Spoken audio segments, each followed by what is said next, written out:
Assalamualaikum warahmatullahi wabarakatuh. Perkenalkan, nama saya Luciana. Nomor induk mahasiswa H111238089.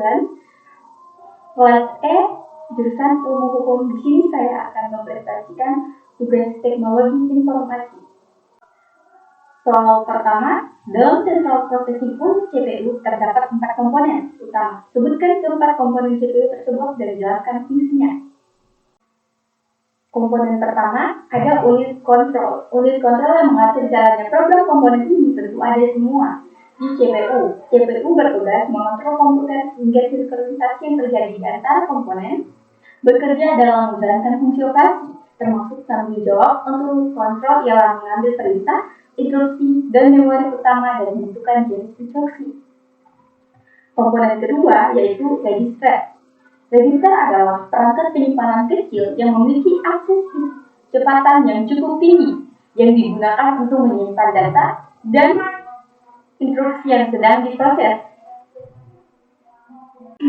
Komponen ketiga ada arithmetic logic unit atau ALU. ALU berfungsi untuk melakukan operasi aritmetika dan operasi logika berdasarkan instruksi yang ditentukan. ALU sering disebut bahasa mesin dikarenakan pada bagian ini ALU terdiri dari dua bagian, aritmetika satuan dan goelan. Unit logika yang masing-masing memiliki spesifikasi pekerjaannya sendiri. Komponen keempat ada cache memori. Cache adalah jenis memori yang sangat cepat yang digunakan untuk menyimpan data dan instruksi yang sering digunakan oleh CPU. Tujuannya adalah untuk mempercepat proses pengambilan data dan instruksi. Pertanyaan kedua, jelaskan perbedaan antara freeware, shareware, open source, serta berikan contohnya masing-masing. 1. Freeware dapat diakses dibagikan secara gratis tanpa batasan waktu. Contohnya adalah Google Chrome. Software pelanggan tersebut gratis untuk diunduh dan digunakan, tetapi kode sumbernya bersifat tertutup sehingga pengguna tidak dapat mengakses kode sumbernya. Sedangkan shareware hanya dapat diakses secara gratis dalam periode waktu tertentu, misalnya 30 atau 60 hari. Setelah itu akan berbayar. Contohnya WinRAR, sebuah program koperasi freelance yang memungkinkan pengguna untuk mencoba semua fiturnya selama 40 hari. Sedangkan sistem operasi open source adalah sistem operasi yang kode sumbernya tersedia untuk publik. Contohnya adalah sistem operasi Linux. Soal ketiga, jelaskan fungsi dari sistem operasi pada komputer. Sistem operasi pada komputer berfungsi memudahkan pengguna dalam memanfaatkan sumber daya sistem tersebut. Sistem operasi terdapat di dalam sistem komputer permesian bahkan dunia militer. Soal keempat, sebutkan dan jelaskan 3 jenis program aplikasi. Apa saja sih jenis program aplikasi itu?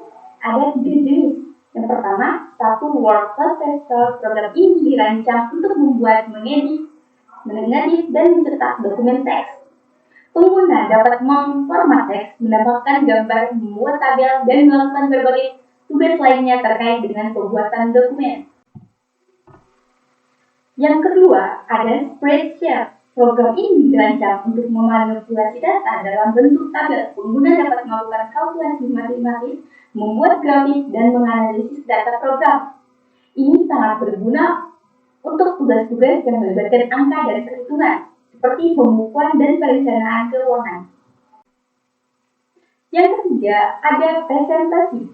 Program ini dirancang untuk membuat presentasi slide. Pengguna dapat menambahkan teks, gambar, video, dan elemen multimedia lainnya ke dalam slide.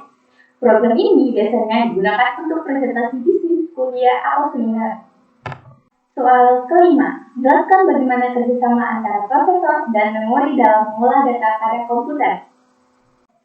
Prosesor dan memori bekerjasama untuk mengolah data dalam komputer. Berikut adalah penjelasan singkat tentang bagaimana kerjasama tersebut berlangsung. Yang pertama, dari komputer. Ini adalah komponen yang menjalankan program komputer dengan melakukan operasi dasar seperti arithmetic, logical control, input atau output. Yang kedua, memori atau random access memory yang dalam kurung RAM adalah tempat komputer yang menyimpan data dan program yang sedang digunakan atau diproses. Prosesor dan memori bekerja sama dalam proses yang dikenal sebagai siklus fetch, decode, execution. Yang pertama, fetch. Proses mengambil instruksi dari memori. Instruksi ini biasanya merupakan bagian dari program yang sedang dijalankan. Yang kedua, decode. Prosesor menerjemahkan instruksi tersebut menjadi rangkaian operasi yang dapat dipahami oleh komponen lainnya dalam sistem. Yang ketiga, ada execution. Prosesor menjalankan operasi tersebut melibatkan pengambilan data dan memori melakukan operasi aritmatika atau logika pada data tersebut dan kemudian menyimpan hasilnya kembali ke memori. Proses ini berlangsung berulang-ulang dengan kecepatan yang sangat tinggi, memungkinkan komputer untuk menjalankan berbagai program dan proses dengan cepat. Terima kasih telah mendengarkan presentasi saya. Dengan ini saya ucapkan terima kasih. Wabillahi taufiq wal hidayah. Wassalamualaikum warahmatullahi wabarakatuh.